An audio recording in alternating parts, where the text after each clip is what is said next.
Back to news. SLBC సొరంగంలో సహాయక చర్యలు అధికారులకు సిబ్బందికి సవాల్గా మారింది. ప్రమాదం జరిగి నెల రోజులు దాటినా టన్నెల్లో చిక్కుకున్న 7గురి ఆచూకీ ఇంకా లభించలేదు.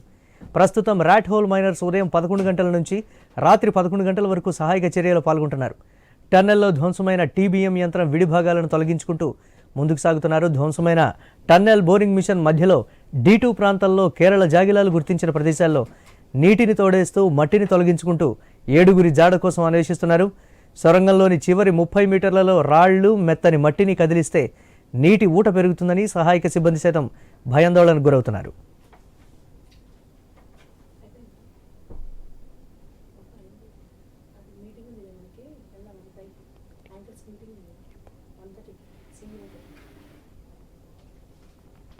టన్నెల్లో వాటర్ జెట్లతో బురద మట్టి తొలగిస్తున్నారు. ప్లాజ్మా కట్టర్స్ సాయంతో మినీ విద్యుత్ ఉపకేంద్రం టీబీఎం ఇనుప చట్రాలను కత్తిరిస్తూ ముందుకు సాగుతున్నారు సిబ్బంది.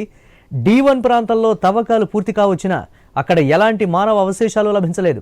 మట్టి తొలగించి డీవాటరింగ్ ప్రక్రియను చేస్తూ లోకో ట్రైన్ ముందుకు వెళ్లేందుకు మార్గం సుగమం చేశారు. బురద మట్టిని కన్వేయర్ బెల్టుపై వేసి బయటకు తరలిస్తున్నారు. నెల రోజుల్లో సుమారు 800 మెట్రిక్ టన్నుల బురద మట్టి, 800 టన్నుల టీబీఎం అవశేషాలను బయటకు తరలించారు.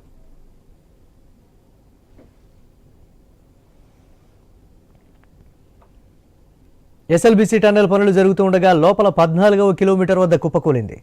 ఈ ఘటనలో 8 మంది సిబ్బంది చిక్కుకుపోయారు. ఫిబ్రవరి 22న ఈ ఘటన జరగా సహాయక చర్యలు మొదలుపెట్టిన 16 రోజులకు ఒకరి మృతదేహాన్ని బయటకు తీశారు. 7గురి జాడలేదు. దేశంలోని అత్యుత్తమ ఏజెన్సీలు రంగంలోకి దిగినా ఫలితం కనిపించడం లేదు. మట్టి, రాళ్లు, బురద, కాంక్రీట్, నీరు, టన్నెల్ బోరింగ్ మిషన్ శిథిలాలతో నిండిపోయింది. నీటి ఊట వేగంగా ఉబికి వస్తోంది. పైకప్పు బలహీనమైంది.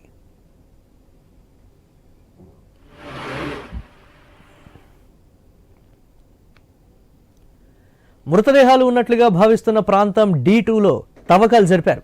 కేరళకు చెందిన క్యాడవర్ డాగ్స్ సూచించిన ప్రాంతాల్లో కూడా తవ్వకాలు జరిగాయి. అయినా ఫలితం లేకపోయింది. ఇప్పటి వరకు పంజాబ్కు చెందిన గుర్ప్రీత్ సింగ్ మృతదేహం వెలికితీశారు. పోస్టుమార్టం అనంతరం స్వగ్రామానికి తరలించి కుటుంబ సభ్యులకు అప్పగించారు. 2 అనుమానిత ప్రాంతాలు D1, D2 మధ్యలో 12 మీటర్ల మేర కప్పుకుపోయి ఉన్న మట్టి శకలాలు పూర్తిగా తొలగిస్తేనే ఏమైనా ఫలితం ఉంటుందేమోనని భావిస్తున్నారు. సరిగ్గా ఇక్కడే పైకప్పు కూలే ప్రమాదం ఉన్నందున చాలా జాగ్రత్త చర్యలు తీసుకుంటున్నారు.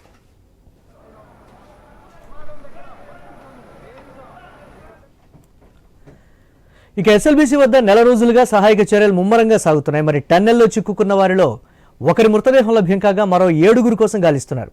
గల్లంతైన వారిలో ఇప్పటి వరకు ఎటువంటి ఆనవాళ్లు లభ్యం కాలేదు. ఇక పనుల పురోగతిపై సీఎం రేవంత్ రెడ్డి సమీక్ష చేస్తున్నారు. ఈ సమీక్ష తర్వాత కీలక ప్రకటన చేసే అవకాశం ఉంది.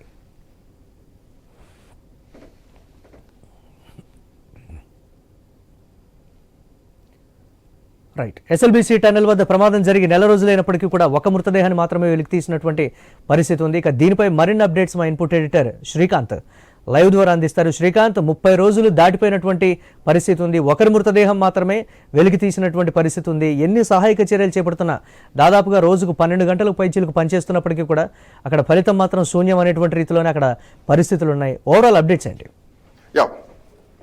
Murali, good afternoon. SLBC tunnel ప్రమాదం జరిగి ఇప్పటికి నెల రోజులు పూర్తిగా వస్తోంది. ప్రమాదం సమయంలో దాదాపు 8 మంది కార్మికుల ప్రమాదంలో చిక్కుకుంటే వారిలో ఒక్కరి మృతదేహం మాత్రమే ఇప్పటివరకు లభ్యమైతే ఇంకొక 7 మంది కోసం చాలా విస్తృతంగా గాలింపు చర్యలు అయితే చేపడుతున్నారు. అయితే ఆ 7 మంది మృతదేహాలను వెలికి తీసేందుకు దాదాపు 18 శాఖలకు చెందినటువంటి సహాయక బృందాలు కూడా ఇప్పటికి రక్షణ సహాయక చర్యలో పాల్గొంటున్నాయి. అయితే ఇప్పటి వరకు కూడా 7 మంది ఆచూకీ మాత్రం లభించడం లేదు. చాలా బాధాకరమైనటువంటి విషయమే.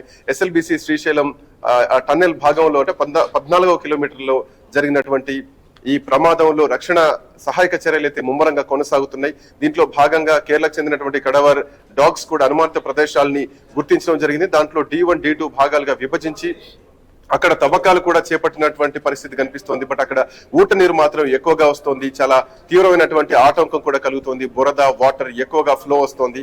అయితే ఈ కడవర్ డాగ్స్ ఏదైతే అనుమానిత ప్రాంతాలని గుర్తించడం జరిగిందో ఆ ప్రాంతంలో దాదాపు 8 మీటర్ల లోతు వరకు కూడా తవ్వి చూసినప్పటికీ అక్కడ ఎట్లాంటి మనుషుల అవశేషాలు గాని వాళ్ళ ఆనవాళ్లు గాని లభించకపోగా అక్కడ కేవలం ఈ టన్నెల్ బోరింగ్ మిషన్ సంబంధించినటువంటి భాగాలు మాత్రమే లభించడంతో కొంత నిరాశ మాత్రం కనిపిస్తోంది. ఆ చుట్టుపక్కల ఏమైనా మృతదేహాలు దొరికేటువంటి అవకాశం ఉందా అన్నటువంటి ఉద్దేశంతో విస్తృతంగా గాలింపు చర్యలు చేపడుతున్నారు. ఇక ఇంకోవైపు ఈ టన్నెల్ బోరింగ్ మిషన్ తొలగించేందుకు కూడా రైల్వే శాఖ కూడా రంగంలోకి దిగడం జరిగింది. ఈ మిషన్ ని తొలగించేందుకు ప్లాస్మా కటింగ్ తో పాటు గ్యాస్ కటింగ్ల సహాయంతో ముమ్మరంగా కటింగ్ చేసి వాటిని కటింగ్ పరికరాలన్నింటినీ కూడా లోకో ట్రైన్ ద్వారా బయటికి తొలగించేటువంటి ప్రయత్నం కూడా చేస్తున్నారు. సహాయక చర్యలు నడుస్తున్నాయి. అయితే ఇక్కడ ఆ విడి భాగాలను తొలగించేందుకు కూడా ఇప్పటికే దాదాపు ఆ బోరింగ్ మిషన్ వెనక భాగాన్ని తొలగించినప్పటికీ మిగతా భాగాలన్నీ కూడా కట్ చేసి తొలగించేందుకు కొంత సమయం ఎక్కువగా తీసుకుంటున్నారు. దాంతో పాటు బురద వాటర్ కూడా ఎక్కువగా ఉంది. అయితే లోకో ట్రైన్ ద్వారా ఈ భాగాల్ని తొలగిస్తున్నటువంటి క్రమంలో కూడా ఆ 13 కిలోమీటర్ల వరకు కూడా వెళ్ళేటువంటి లోకో ట్రైన్ ఆ తర్వాత వాటిని బయటకు తీసుకొచ్చేందుకు దాదాపు 3 నుంచి 5 గంటల సమయం పడుతుంది. సో ఈ టన్నెల్ బోరింగ్ మిషన్ పరికరాలను తొలగించడానికే చాలా సమయం పడుతుంది. అందులో మృతదేహాలు దొరకబట్టడం కూడా చాలా ఇబ్బందిగా మారుతున్నటువంటి పరిస్థితి. సో ఈ అనుమానిత ప్రాంతాల్లో ఉన్నటువంటి ఈ తవ్వకాల్లో అంటే అక్కడ మెయిన్ గా బురద మొదటి నుంచి కూడా బురద అడ్డొస్తుంది, వాటర్ ఉబికి వస్తుంది, వాటర్ అక్కడ ఊట కొడుతుంది అన్నటువంటి పరిస్థితి మాత్రం ఎక్కువగా కనిపిస్తోంది. ఇక మరొక వైపు చూస్తే గనక ఇప్పటి వరకు ఈ టన్నెల్ బోరింగ్ మిషన్ తొలగించిన తర్వాత మరింత ఇన్ఫర్మేషన్ కూడా రావాలి. ఇంకొంత ఎక్కువగా మట్టిని తొలగించేటువంటి ప్రక్రియను కూడా ముమ్మరంగా చేయాల్సినటువంటి అవసరం ఉంది. అప్పుడే ఆ మిషన్ భాగాల్ని తొలగిస్తే ఆ బురద లోపల అంటే డెడ్ బాడీస్ లేదంటే అవశేషాలు దొరికేటువంటి అవకాశాలు మాత్రం కనిపిస్తున్నాయి. దీనిపైన ఇంకా ప్రభుత్వం కూడా అధికారిక ప్రకటన చేయాల్సినటువంటి ఉంది. ఇప్పటికే అటు ముఖ్యమంత్రి రేవంత్ రెడ్డి కూడా ఇప్పుడే సమీక్ష సమావేశం కూడా నిర్వహించారు. ఎస్ఎల్బిసి టన్నెల్ కు సంబంధించినటువంటి పూర్తి స్థాయి సమీక్ష చేస్తున్నారు. సో ప్రభుత్వం అధికారికంగా ఏం ప్రకటించబోతోంది అనే విషయాన్ని కూడా ప్రధానంగా బయటికి చెప్పాల్సినటువంటి అవసరం ఉంది. రైట్, ఇదే దీనికి సంబంధించి మరింత సమాచారం ఇవ్వడానికి మనతో పాటు మహబూబ్ నగర్ నుంచి మా ప్రతినిధి కరెస్పాండెంట్ వెంకటేశం అందుబాటులో ఉన్నారు. Venkatesham, good afternoon. Good afternoon Srikanth. Venkatesham, good afternoon. Good afternoon Venkatesham voice రావట్లేదు, చూడండి. వస్తుందండి.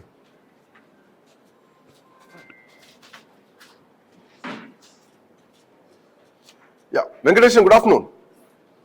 Good afternoon. సో వెంకటేశం, పరిస్థితి ఏంటి? ఇప్పటికి నెల రోజులు కావస్తోంది. సో ఎస్ఎల్బిసి టన్నెల్ ప్రమాదం జరిగి ఒకవైపు ఆ టన్నెల్ మిషన్ భాగాలన్నీ తీసుకురావాల్సినటువంటి పరిస్థితి కనిపిస్తోంది. వాటిని బయటికి ఆ పరికరాలను ఆ భాగాలను తీసుకురావడానికి దరిదాపు లోపలికి వెళ్ళినటువంటి లోకో ట్రైన్ బయటికి రావడానికి ఆల్మోస్ట్ ఒక 5 గంటల సమయం నుంచి 6 గంటల సమయం పడుతోంది. బట్ లోపలికి 13-14 కిలోమీటర్ల వరకు వెళ్ళినా కానీ బయటికి రావడానికి చాలా ఇబ్బందికరమైన పరిస్థితులు కనిపిస్తున్నాయి. ఇంకా అక్కడ అంటే 8 మందిలో 7 ఎక్కడున్నారు అన్నటువంటి ప్రశ్న కూడా కనిపిస్తోంది. ఒక డెడ్ బాడీని మాత్రం బయటకు తీయడం జరిగింది. సో ప్రస్తుతానికి వాస్తవ పరిస్థితి ఏంటి, గ్రౌండ్ రియాలిటీ ఏంటి, లేటెస్ట్ అప్డేట్స్ ఏంటి వెంకటేష్? శ్రీకాంత్, శ్రీశైలం సొరంగ మార్గంలో తవ్వకాలు చేపట్టిన 31 రోజు గడుస్తున్నది. అంటే ఎప్పుడైతే తవ్వకాలు చేపట్టారో 4-5 రోజుల తర్వాతనే శ్రీశైలం సొరంగ టన్నెల్లో ప్రమాదం చోటు చేసుకుంది. ప్రమాదం చోటు చేసుకున్న 8 నిమిషాలకే 8 మంది అక్కడ గల్లంతయ్యారు. ఆ గల్లంతైన వారి ఆచూకీ కోసం దేశంలోని అత్యాధునిక 12 సిబ్బందికి సంబంధించిన రెస్క్యూ టీములను అక్కడ సొరంగ మార్గంలో అధికారులు తీసుకొని వచ్చారు. దీనికి సంబంధించి ఎప్పటికప్పుడు అక్కడ రాష్ట్ర ముఖ్యమంత్రి సీఎం రేవంత్ రెడ్డి ఆదేశాల మేరకు రాష్ట్ర మంత్రులు ఉత్తమ్ కుమార్ రెడ్డి, కోమటిరెడ్డి వెంకటరెడ్డి, జూపల్లి కృష్ణారావులు ఎప్పటికప్పుడు సొరంగ మార్గంలోకి సంబంధించిన ఆదేశాలు జారీ చేస్తూ సహాయక చర్యలకు దిశానిర్దేశం చేస్తూ ముందుకు సాగారు. ఈ నేపథ్యంలోనే సహాయక చర్యలు చేపడుతుండగా 16వ రోజు పంజాబ్ కు చెందిన గురుప్రీత్ సింగ్ మృతదేహం లభించింది. దాని తర్వాత మరో మృతదేహం కూడా లభిస్తుందని ఆనవాళ్లు వచ్చినా కూడా ఇప్పటి వరకు కూడా 31వ రోజు గడుస్తున్నా ఇప్పటి వరకు కూడా ఏ ఒక్క అవశేషాలు కూడా లభించలేదు. ముఖ్యంగా ఈ 12 రెస్క్యూ టీంలతో పాటు కేరళకు సంబంధించిన కాడ్వాకు సంబంధించిన జాగిలాలు అంటే ప్రత్యేక జాగిలాలు తీసుకొని వచ్చారు. అక్కడ సొరంగ మార్గంలో D1, D2, D3 ప్రాంతంలో ఆ తవ్వకాలు చేపట్టారు. ఈ తవ్వకాలకు సంబంధించిన కూడా చాలా జేసీబీలతో ముఖ్యంగా TBM మిషన్ ఎక్కడైతే ప్రమాదం జరిగిందో 14వ కిలోమీటర్ వద్ద ఆ ప్రమాదం జరిగిన ముందర నుంచి ఆ TBM మిషన్ కట్ చేయడం, దాని అవశేషాలను బయటికి తేవడం, దానికి సంబంధించిన లోకో ట్రైన్ ద్వారా కన్వేయర్ బెల్ట్ ద్వారా బయటికి తేవడం చాలా వ్యయ ప్రయాసాలకు కొరుస్తున్నది. దీనికి సంబంధించి 14వ రోజు అంటే 16వ రోజు ఎప్పుడైతే మృతదేహం లభించిందో దాని తర్వాత కూడా సహాయక బృందాలు అయితే వేగవంతంగా చర్యలు చేపట్టాయి. ఎక్కడికైనా మరో 7 మంది ఆచూకీ కూడా లభిస్తుందని చాలా నిరీక్షణ చేసి అన్వేషణ కొనసాగించారు. ఈ 12 బృందాల్లో కూడా 16వ రోజు నుంచి కూడా ఎక్కడ కూడా ఎలాంటి ఆచూకీ లభించలేదు. ముఖ్యంగా అక్కడ ఉబికి వస్తున్న నీటి ఉడత బురద దాన్ని తరలించడమే ఆ సహాయక బృందాలకు తలనొప్పిగా మారిందని చెప్పవచ్చు. అయినా కూడా ప్రభుత్వం కూడా ఎక్కడ వెనుకడుగు వేయకుండా ఖచ్చితంగా గల్లంతైన వారి ఆచూకీ జాడా వెతకడం కోసం ఖచ్చితంగా రోబోలను సైతము ఆన్వీకి సంబంధించిన రోబోటిక్ సంబంధించిన సంస్థకు 3 రోబోలను కూడా ఆ సొరంగ మార్గంలో ప్రవేశపెట్టింది. ఆ సొరంగ మార్గంలో ఇక్కడ రోబోలు కానీ అక్కడ కాడువారు జాగిలాల్ కానీ GPRS తో చేపట్టిన ప్రత్యేక అన్వేషణకు సంబంధించి ఎక్కడ కూడా ఎలాంటి ఆచూకీ మాత్రం లభించలేదు. ఇప్పటి కూడా రోబోలకు సంబంధించిన ఆ సిస్టమ్ ఏర్పాటు చేయడం, ఆ రోబోల పని కూడా మొదలు కాలేదని చెప్పవచ్చు. ఒక రోబో తర్వాత ఇంకో రోబో తర్వాత 3 రోబోలను ప్రవేశపెట్టాలని చూసినా కూడా ఉబికి వస్తున్న నీరు ఆ బురదను తరలించడమే దానికి సంబంధించిన చాలా ఇబ్బందికరంగా మారడంతో సహాయక బృందాలకైతే ఈ ఎక్కడైతే గల్లంతైన వారు ఆచూకీ లభించడం కూడా ఇప్పటివరకు అయితే జరగలేదని చెప్పవచ్చు. ఇప్పటి కూడా ప్రభుత్వం కూడా 31 రోజుకు సంబంధించిన సహాయక చర్యలకు సంబంధించి వివిధ శాఖలు ఎక్కడైతే సింగరేణి కానీ హైడ్రా కానీ NDRF వెంకటేష్ చాలా ఎఫర్ట్ పెడుతోంది గవర్నమెంట్ కనిపిస్తోంది. సో పని చేయడం లేదనడానికి కూడా వీల్లేదు. ఎందుకంటే ఒక డెడ్ బాడీ బయటకు వచ్చిన తర్వాత మిగతా అవశేషాలు లేదంటే మిగతా ఆనవాళ్ళు కూడా దొరకబడ్డానికి ఇందాక మీరు చెప్పినట్టు కేరళ డాగ్స్ ను కూడా వాడుతున్నారు, చాలా హై అండ్ టెక్నాలజీని వాడుతున్నారు, రోబోలను కూడా వాడుతున్నారు. బట్ అక్కడ ప్రతికూల పరిస్థితులు ఏమిటి, ఎందుకు పని ముందుకు సాగడం లేదు, అధికారులు ఏమంటున్నారు, అధికారుల వర్షన్ ఏంటి? ముఖ్యంగా ఎక్కడైతే డిజాస్టర్ మేనేజ్మెంట్ చీఫ్ అరవింద్ అంటే మొదటి రోజు నుంచి కూడా ప్రమాదం జరిగిన మొదటి రోజు నుంచి కూడా ఇప్పటి వరకు కూడా స్టిల్ నౌ అక్కడనే ఉన్నారు. దానికి సంబంధించి నాగర్ కర్నూలు జిల్లా కలెక్టర్ బాదావత్ సంతోష్ కూడా ప్రతిరోజు అక్కడ సహాయక చర్యలను పర్యవేక్షిస్తున్నారు, వారికి దిశానిర్దేశం చేస్తున్నారు. ముఖ్యంగా ఎక్కడైతే ప్రమాదం జరిగిందో ఆ టీబీ మిషన్ ఆ అవశేషాలను కట్ చేసి ప్లాస్మా కటింగ్ ద్వారా ఎక్కడైతే ప్లాస్మాకు సంబంధించిన కటింగ్స్ ద్వారా టీబీ మిషన్ కటింగ్ చేసి బయటికి తీసుకురావడం ఒక పెద్ద అవరోధము. దీనికి తోడు ఎక్కడైతే ప్రమాదం జరిగిందో 14 కిలోమీటర్ దగ్గర ప్రమాదం జరిగిన ఆ సంఘటనకు సంబంధించి ఇప్పటికి కూడా ప్రతిరోజు ఊట నీరు 1000 టన్నుల్లో 1000 లీటర్లలో ఆ ఊట నీరు రావడం, ఆ బురద రావడం చాలా ఇబ్బందికరంగా మారిందని చెప్పవచ్చు. ముఖ్యంగా ఇప్పుడు సహాయ చర్యలకు పెద్ద అవరోధంగా కూడా ఈ ఉబికొస్తున్న నీరునే మారిందని చెప్పవచ్చు. నిన్న కూడా దానికి సంబంధించిన టన్నెల్లో ఒక కార్మికుడు గాయాలైన ఒక రాయి కింద పడడంతో పైనుంచి ఆ కార్మికుడు కూడా గాయాలైన ఈ నేపథ్యంలోనే సహాయక బృందాలు కూడా మరో అడుగు ముందుకు వెళ్ళాలంటే ఎప్పుడైతే ప్రమాదం జరిగిందో ఆ టన్నెల్ మిషన్ ఎప్పుడైతే అవశేషాలు బయటికి తీసుకొస్తున్నారో ఆ టన్నెల్ మిషన్ దాటిన తర్వాత ప్రమాదం అత్యంత ప్రమాదం అని ఎక్కడైతే గుర్తించారో ఆ ప్రమాదానికి వెళ్ళడానికి కూడా సహాయక బృందాలు అయితే చాలా ఇబ్బంది పడుతున్నాయి, రిస్క్ తీసుకుంటున్నాయి. అయినా కానీ ఇప్పటి వరకు కూడా జాగా లభించలేదని చెప్పొచ్చు. ఏది ఏమైనప్పటికీ ఆ ఆపరేషన్ మాత్రం ఆపే ప్రసక్తే లేదని ముందుకైతే సాగుతున్నారు శ్రీకాంత్. బట్ ఆపరేషన్ ఆపే ప్రసక్తే లేదు.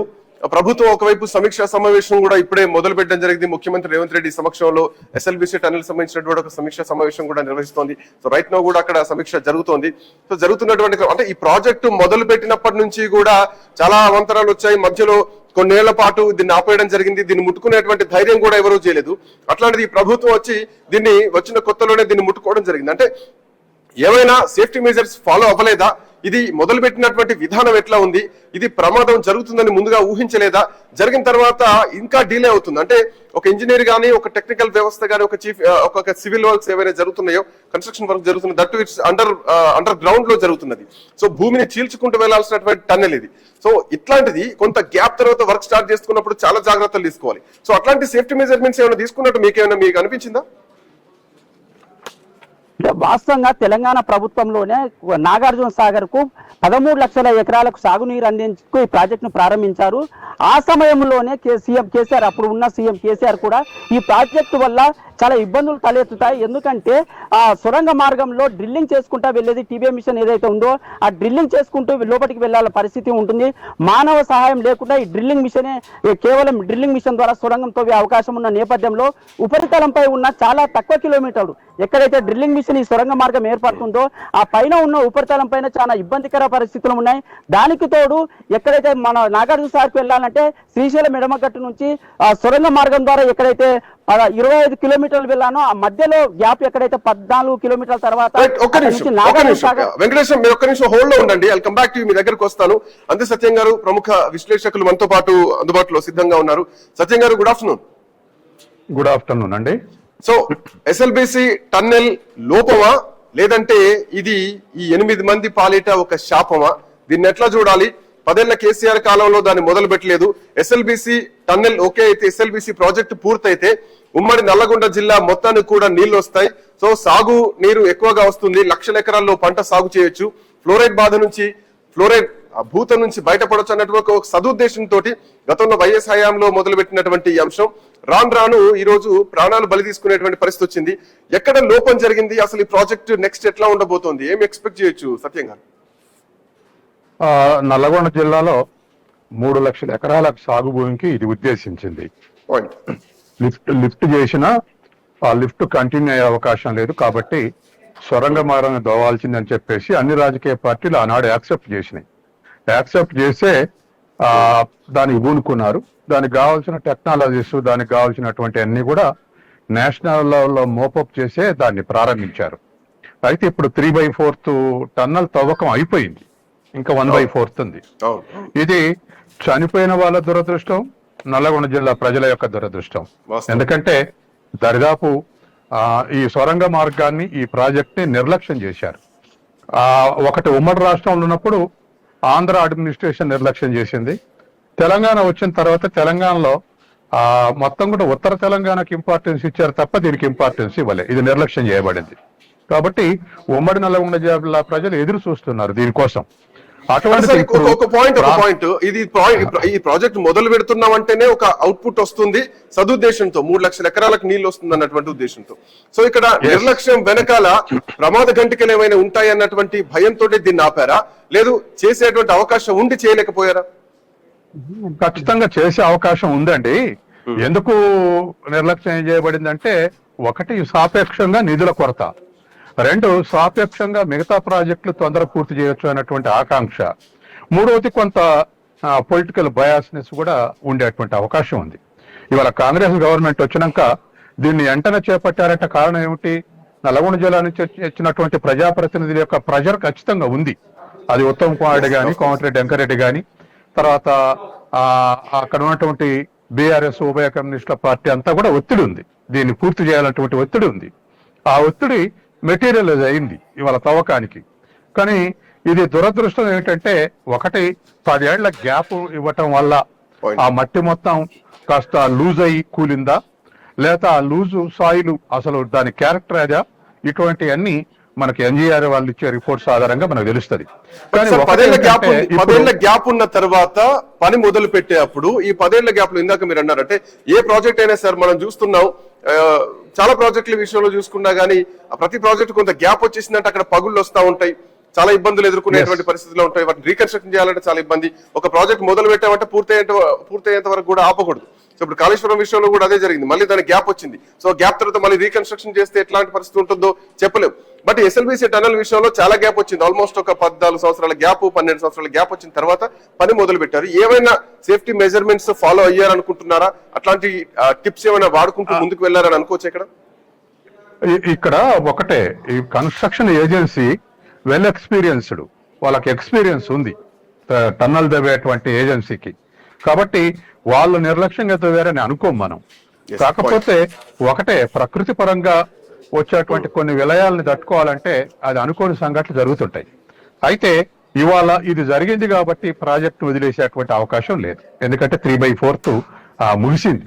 తర్వాత రెండవది, దీనికి ఇంకా ఉత్తమ్ కుమార్ రెడ్డి వెల్ ఎడ్యుకేటెడ్, తర్వాత నేషనల్ ఏజెన్సీస్ తోటి కాస్త పరిచయం ఉన్నటువంటి వ్యక్తి కాబట్టి నేషనల్ లెవెల్లో దరిదాపు 11-12 ఏజెన్సీస్ ని పిలిపించి దాంట్లో ఇన్వాల్వ్ చేయగలిగారు. తర్వాత మూడవది, ఈ ఎక్స్పీరియన్స్ ఉన్నటువంటి సొరంగాలు తవ్వేటువంటి ఎక్స్పీరియన్స్ ఉన్నటువంటివి నార్త్ ఇండియాలో ఎక్కువ సొరంగాలు తవ్వుతా ఉంటారు, అటువంటి వాళ్ళు వచ్చారు. తర్వాత సింగరేణి వాళ్ళు వచ్చారు, అనేక మంది వచ్చారు. కాబట్టి ప్రకృతి పరంగా అడ్డం వస్తున్నటువంటి విషయాన్ని మళ్ళీ నష్టపడకుండా తవ్వాల్సినటువంటి అవసరం ఉంది. ఇవాళ తొందరపడి మీరు వెళ్ళండి అని ప్రెజర్ చేసి లోపలికి పంపితే మరోసారి కూలితే మళ్ళొక నష్టం జరిగితే అది మనం భరించాలనేటువంటి స్థితిలో ఉంటది. కాబట్టి ఏదేమైనా ఇవాళ సహాయక చర్యలో కానీ దాని తవ్వకంలో కానీ ఏ లోపం లేదు. రాజకీయ విమర్శలు, రాజకీయ పార్టీలు ఎవరైనా విమర్శించుకోవచ్చు, అది మనకు సంబంధం లేదు. కానీ అన్ని ఏజెన్సీని ఇన్వాల్వ్ చేసి తర్వాత నిన్ననే 5 కోట్లు కూడా విడుదల చేశారు, ఎందుకంటే ఎక్కడ కూడా గ్యాప్ రావద్దని చెప్పేసి. అందుకని ఈ టెక్నాలజీస్ పరంగా మరి డొమెస్టిక్ టెక్నాలజీస్ సరిపోకపోతే ఏమైనా ఇంటర్నేషనల్ టెక్నాలజీస్ని మనం పిలవాలా? ఇంటర్నేషనల్ ఎక్స్పీరియన్సెస్ ఉన్నటువంటి ఈ ఉదాహరణకు చైనాలో విపరీతమైన సొరంగాలు, రైల్వే లైన్లకు కానీ, రోడ్లకు కానీ, ప్రాజెక్టులకు కానీ. ఎందుకంటే వెస్టర్న్ టైప్ అంతా, వెస్టర్న్ ఘాట్స్ అంతా చైనాలో ఇదే పరిస్థితి. కాబట్టి అటువంటి ఇంటర్నేషనల్ ఎక్స్పీరియన్సెస్ ఎవరైనా ఎక్స్పర్ట్స్ తీసుకొచ్చి వాళ్ళ సహకారం కూడా తీసుకొని ప్రాజెక్టు పూర్తి చేయాలనేది ఇవాళ ముఖ్యమంత్రి సమీక్ష సమావేశంలో కొంత అవగాహన వచ్చేటువంటి అవకాశం ఉంది.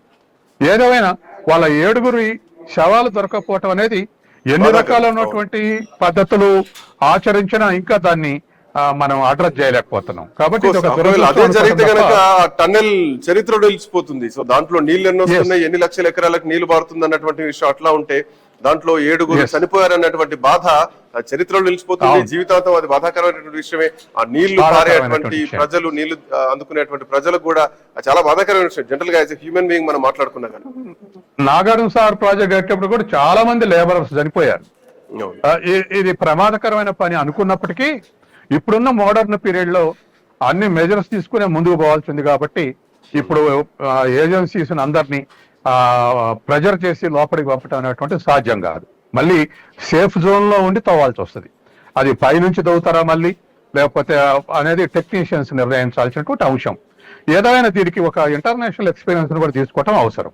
ఫర్దర్ ఇప్పుడు నెక్స్ట్ అటెంప్ట్ ప్రభుత్వం ఎట్లా నిర్ణయం తీసుకునే ఛాన్సెస్ ఉన్నాయి? సో ప్రాజెక్ట్ ని ఆపేటువంటి పరిస్థితి లేదు మాత్రం కనిపిస్తోంది. ఎందుకంటే ఇంకా కేవలం ఇప్పటికే మంత్రులు స్టేట్మెంట్ ఇచ్చారు, మేము 3 నెలల్లో మళ్ళీ పనులు ప్రారంభిస్తామని. సరే, వాళ్ళు అనుకుంటాడు 3 నెలల, 4 నెలల, 8 నెలలను కానీ ప్రాజెక్ట్ ఆపేటువంటి అవకాశం అయితే లేదు. కాకపోతే దీన్ని ఎట్లా హ్యాండిల్ చేయాలా, ఎట్లా సేఫ్ జోన్ లో ఉండి మళ్ళీ తవ్వకం చేయాలా, ఇవన్నీ నిర్ణయించాలి. రెండోది వచ్చేది ఏప్రిల్, మే కాబట్టి నీళ్ల ఓట కూడా తగ్గే అవకాశం ఉంది కాస్త. కాబట్టి ఎందుకంటే డ్యామ్ లో వాటర్ లెవెల్ తగ్గిపోద్ది, ఇప్పటికే మినిమం లెవెల్ పోతుంది. తర్వాత పైనుంచి వర్షాలు లేవు కాబట్టి కొంత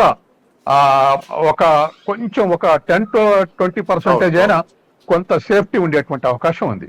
ఏదేమైనా ఏప్రిల్, మే నెలలు అనుకూలంగా ఉన్నాయి కాబట్టి ప్రభుత్వం పని ఆపుతుందని నేను అనుకోవట్లేదు. దీన్ని ఇంకా ప్రొసీడ్ అయి దీని వ్యవహారం ఏమిటో తేల్చేటువంటి అవకాశమే ఉంది. థ్యాంక్ యూ సత్యం గారు. Thank you so much for joining. Okay. మొత్తానికి ఎస్ఎల్బిసి టన్నెల్ ఒక విషాదంగా మారినటువంటి పరిస్థితి. 8 మంది కార్మికులు చనిపోయినటువంటి పరిస్థితి. దాంట్లో ఒక డెడ్ బాడీ మాత్రం గుర్ప్రీత్ సింగ్, పంజాబ్ కు చెందినటువంటి ఇంజనీర్ డెడ్ బాడీ మాత్రం బయటికి రావడం జరిగింది. ఆయన కుటుంబ సభ్యులకు పోస్ట్ మార్టం తర్వాత అధికారులు అప్పచెప్పడం జరిగింది. ఇంకా 7 ఆచూకీ దొరకాల్సినటువంటి అవసరం ఉంది, అవశేషాలని దొరకబట్టాల్సినటువంటి అవసరం ఉంది. ఇప్పటికే కేరళకు చెందినటువంటి డాగ్స్ తో కూడా అంటే ABCD లాగా ఇట్లా బ్లాక్స్ డివైడ్ చేసి అక్కడ సెర్చ్ చేపిస్తున్నారు, అక్కడ వెతుకుతున్నారు అవశేషాలు దొరుకుతాయేమో అని చెప్పేసి. సో అన్ని విధాలుగా ఇప్పటికే అటు దక్షిణ మధ్య రైల్వే కూడా ఇన్వాల్వ్ అయింది. లోకో ట్రైన్లను పంపిస్తోంది లోపలికి వెళ్ళి. కానీ వెళ్తున్నటువంటి క్రమంలో బురద అడ్డొస్తుంది, వాటర్ అడ్డొస్తున్నాయి, అండ్ మిషన్ భాగాలు అడ్డొస్తున్నటువంటి పరిస్థితి కనిపిస్తోంది. సో మిషన్ భాగాలను తొలగిస్తూ, బురదను తొలగిస్తూ అవశేషాలను దొరకబట్టాల్సినటువంటి ఒక చాలా దౌర్భాగ్యమైనటువంటి పరిస్థితి మాత్రం, చాలా బాధాకరమైనటువంటి పరిస్థితి మాత్రం కనిపిస్తోంది. సో అధికారులు ఇప్పటికీ 31వ రోజు ఇప్పటికీ అధికారులు అక్కడే ఉండి పనిచేస్తున్నారు. ప్రభుత్వం కూడా ఎప్పటికప్పుడు సమీక్ష సమావేశం నిర్వహిస్తోంది, మంత్రులు కూడా ఎప్పటికప్పుడు అప్డేట్స్ తీసుకుంటున్నారు. బట్ ఈ రోజు ముఖ్యమంత్రి రేవంత్ రెడ్డి సమీక్ష సమావేశం నిర్వహించిన తర్వాత ఏం మాట్లాడబోతున్నారు, ఈ ప్రాజెక్ట్ సంబంధించి ఏం చెప్పబోతున్నారు, సో అక్కడ మిగతా 7 సంబంధించినటువంటి అప్డేట్ ని అధికారికంగా ఏం ప్రకటించబోతున్నారు, ప్రాజెక్ట్ భవితవ్యం ఏంటి. సో ఈ సీజన్ దాటితే మళ్ళీ నెక్స్ట్ సీజన్ లో వర్షాకాల ప్రభావం ఉంటుంది కాబట్టి ఆ వర్షాలకు ఇంకా ఎక్కువ వాటర్ ఫ్లో ఉంటుంది కాబట్టి పని మొదలయ్యేటువంటి ఛాన్సెస్ ఉన్నాయా, ప్రాజెక్ట్ ముందు కదులుతుందా, కదిలితే ఎప్పుడు కదులుతుంది. సో ఎస్ఎల్బిసి టన్నెల్ చరిత్రలో నిలిచిపోయేటువంటి టన్నెల్, చాలా కాలంగా వైఎస్ఆర్ హయాం నుంచి నడుస్తున్నటువంటి టన్నెల్ ఇప్పటికీ 75% పనులు పూర్తి కావడం జరిగింది.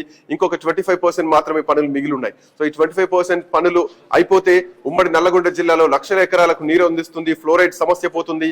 సో ఒక్కొక్క పంట పండించుకునేటువంటి పరిస్థితి, ఆరోగ్యంగా ఉండేటువంటి పరిస్థితి ఉంటుంది అనుకున్నటువంటి ఒక ఆశతో ఉన్నటువంటి ప్రజలకు మాత్రం ఇది చాలా చేదు వార్త. బట్ తర్వాత భవిష్యత్ పరిణామం ఎట్లా ఉంటుందండి, ప్రభుత్వం ఏ నిర్ణయం తీసుకుంటుందో వేచి చూడాలి. So that's all for now. Next updates continue అయితే కీప్ వాచింగ్ ఐ న్యూస్.